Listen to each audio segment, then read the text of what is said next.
Welcome to the 1 Minute Apologist. 1 Minute Apologist. If you had 1 minute Apologist to be able to unpack for the audience, we interview the world's leading apologists to provide credible answers to curious questions. Dr. Habermas, for Christians, suffering is inevitable. So how do we suffer well? You know, Bob, it's a really intriguing question. I seriously, I don't know if I've ever heard that question like that, but I think there's things we can do. I think the New Testament answer is not to deepen, but to move on through.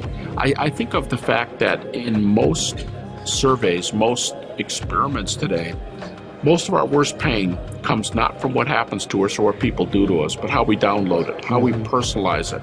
And we're a people, for all I know, maybe everybody is like this, but we have a tendency to say, oh, God doesn't love me, my parents don't love me, my spouse doesn't love me, my boss is dogging me, life has it in for me, life stinks. You know, we have all these things, and these kind of one-liners, they condition us to hear more, oh, there I go again, that's just my luck. And what happens is when you condition yourself by saying those things, the hurt deepens because you think, why is it me? Doesn't happen to him, doesn't happen to her, happens to me.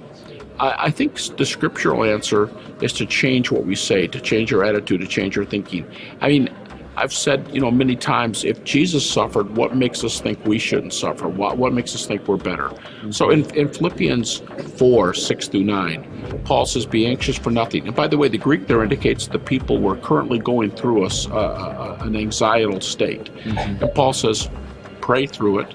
He says, give praise and thanksgiving through it. Verse 8, he says, think about whatever things are good, edifying, whatever is excellent or praiseworthy.